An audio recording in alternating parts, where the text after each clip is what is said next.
Bonjour et bienvenue dans Cravate Club. Dans le monde du travail, les femmes sont toujours minoritaires à travers le monde et plus particulièrement au Maroc. Pour les soutenir, de plus en plus de réseaux féminins voient le jour et notamment à l'international avec Linine, dont je reçois la représentante au Maroc. Bonjour Leïla Bazi. Bonjour Thomas. Vous êtes donc fondatrice du réseau Linine au Maroc, c'est bien cela? Tout à fait.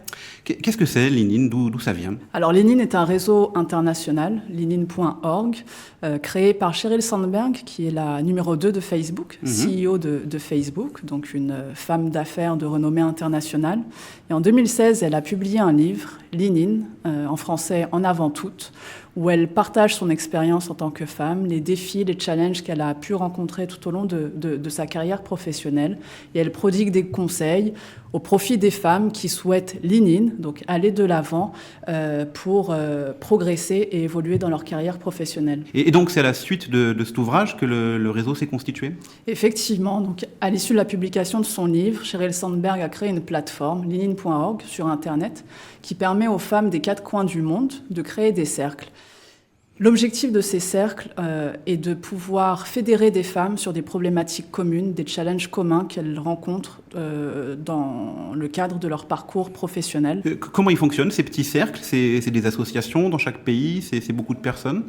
Alors aujourd'hui, la plateforme contient 35 000 cercles à travers le monde, à travers 160 pays. L'avantage de cette formule, c'est qu'elle est très souple et flexible, puisqu'elle permet aux femmes des 4 coins du monde de créer des cercles qui sont des réseaux informels. Ce sont des cercles qui sont créés à partir d'une plateforme Internet et les femmes sont libres de le gérer comme elles l'entendent. Petite question qu'on peut se poser, c'est que des femmes ou il y a également des hommes qui jouent le jeu et qui cherchent à soutenir la féminisation? Alors c'est une initiative féminine à la base, mais les hommes sont partie prenante également dans l'évolution de la condition de la femme au Maroc. Donc nous avons également des hommes qui ont rejoint l'initiative, notamment les conjoints, les partenaires de certaines membres. Donc les hommes, bien évidemment, sont les bienvenus dans cette initiative. Alors c'est un peu mystérieux, qu'est-ce qu'on y fait dans ces fameux cercles? Il n'y a pas d'engagement, vient qui veut, on s'inscrit par Internet, on se retrouve où et qu'est-ce qui se passe? Alors c'est très simple et très transparent. Les membres ont la possibilité de s'inscrire à travers la plateforme. Il s'agit juste d'envoyer une demande d'adhésion qui est confirmée. Ce que j'essaie de faire au préalable, c'est d'avoir un petit entretien téléphonique de quelques minutes pour connaître les motivations des personnes à rejoindre notre chapter, puisque c'est important aussi qu'on ait des membres qui soient engagés, investis et qui partagent également les mêmes valeurs du réseau, la bienveillance, la solidarité, la générosité. Et ensuite, le membre est intégré dans le réseau, il bénéficie de l'ensemble des initiatives que nous proposons tout au long de l'année. L'objectif et la vision en fait du réseau Linine Morocco Chapter, qui est le premier réseau reconnu en Afrique par l'organisation linine.org, qui est une belle reconnaissance, puisque nous avons eu la chance de représenter les couleurs du Maroc à l'occasion de la conférence annuelle organisée à Palo Alto par l'organisation de Sheryl Sandberg.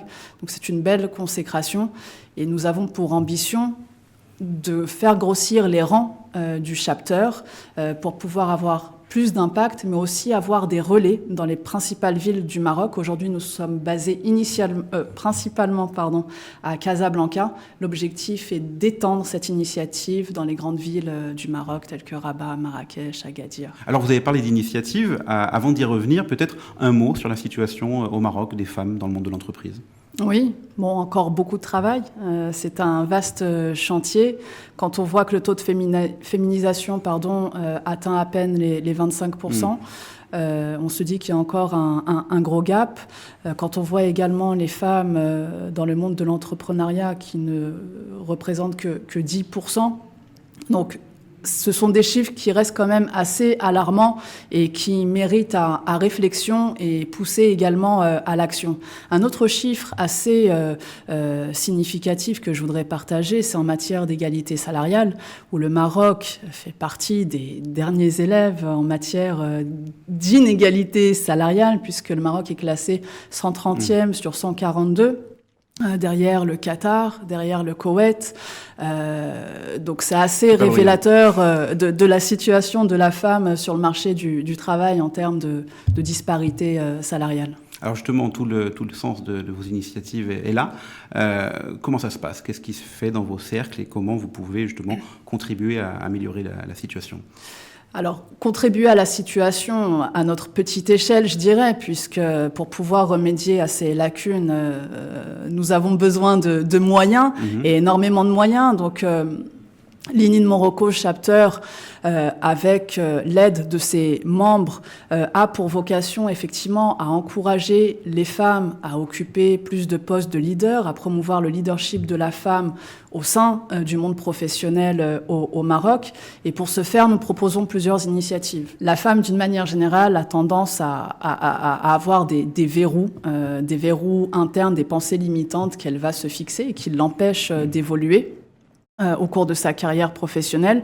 Donc nous nous efforçons de proposer des workshops pour l'aider justement à briser ce plafond de verre, cette chape de plomb qu'à un moment donné la femme rencontre au cours de sa carrière. Des workshops comme le public speaking, comment négocier son salaire, comment demander, comment networker, chose pour laquelle la femme n'est pas familière versus un homme qui va facilement réseauter. Et d'où l'intérêt aussi du réseau féminin que nous avons créé dans l'objectif d'encourager les femmes à acquérir plus de confiance en elles pour oser demander, oser négocier. Vous venez de parler de réseauter. Quel est le degré d'entraide dans ces réseaux? Parce qu'on voit au niveau international de plus en plus de réseaux féminins, mais très influents. On parle de sororité, notamment en 2019. Comment ça se passe à ce niveau-là? Effectivement, la philosophie majeure de notre chapter, c'est de pouvoir avoir des relations bienveillantes entre les membres et que les membres soient là les uns pour les autres ou les unes pour les autres pour s'entraider et s'épauler. C'est cette sororité, ce sisterhood mindset que nous ne retrouvons pas de manière automatique dans la communauté des femmes comparé aux hommes qui vont plus avoir tendance à s'entraider, à se donner des coups de main. Donc vraiment, la philosophie majeure de cette initiative, c'est de justement créer cet esprit de solidarité, d'entraide entre les membres, en partageant des tuyaux, en partageant des expériences professionnelles, des challenges, des défis. Donc c'est un ensemble, je dirais, qui contribue à cette entraide et à cette solidarité. Et ça fait partie d'une de nos valeurs au sein du chapter.